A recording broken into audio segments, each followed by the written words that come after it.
Hello friends, standard 6th subject English. Today we are going to continue lesson number 4 in English textbook.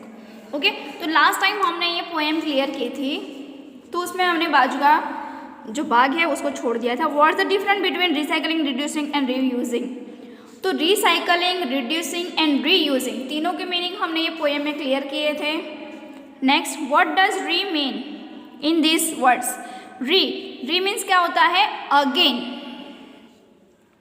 Which one do you think is most useful for working on the dress. तो तीनों में से कौन सा आपके हिसाब से ज़्यादा यूजफुल होता है?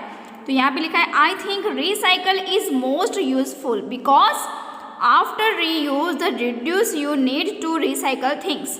कोई भी जिसको आप रीयूज करोगे, रिड्यूस करोगे, बाद में फ्यूचर में आपके लिए वो रिसाइकलिंग ही बेस्ट रहेगा. Ask your classmates what they think.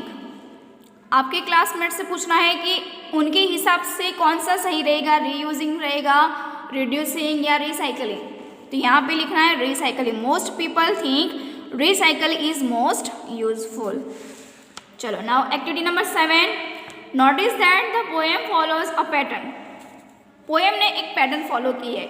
You can see all this stanza.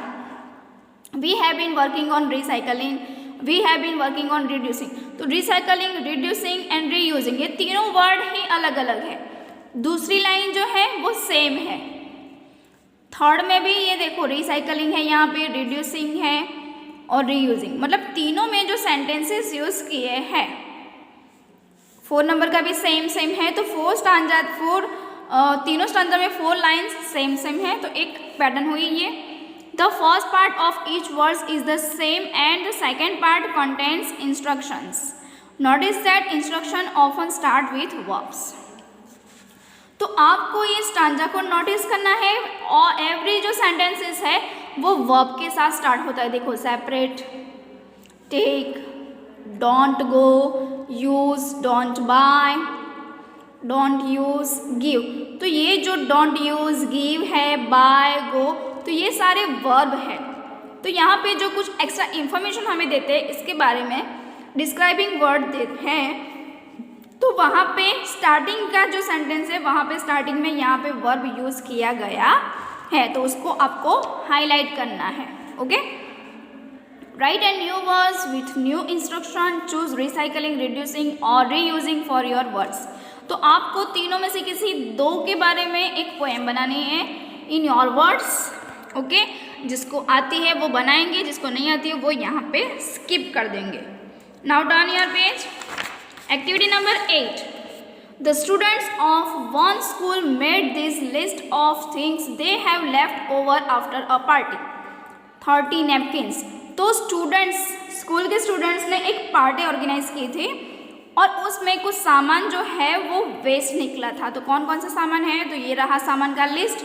तो उसमें से किसी एक सामान के बारे में आपको 2 या 3 सेंटेंसेस यहाँ पे लिखने कि आपने उसका रीयूज कहाँ पे किया. 30 नैपकिन्स है, 2 केक प्लेट्स है, 4 cups, 6 plastic spoons, half cake, dirty paper tablet cloth, 10 popped balloons, banner, flowers from centrepiece. यहाँ पे देखो 1 party blouse, 10 party hats, streamers, burn cake, candles. तो कैंडल्स के ऊपर केक के ऊपर जो कैंडल्स हम लगाते हैं ना, वो कैंडल्स को हम मेल्ट करके उसमें से जो दिवाली पे जो हम दिए जलाते हैं ना, वो दिए भी आप यहाँ पे बना सकते हो. फिर यहाँ पे 30 नैपकिन्स है, तो वो पेपर नैपकिन है या क्लॉथ नैपकिन है वो आपको देखना है. अगर क्लॉथ नैपकिन हुए तो उसका आप डस्टर में यूज़ कर सकते हो. पेपर नैपकिन हो तो उसको आप क्राफ्ट में यूज़ कर सकते हो.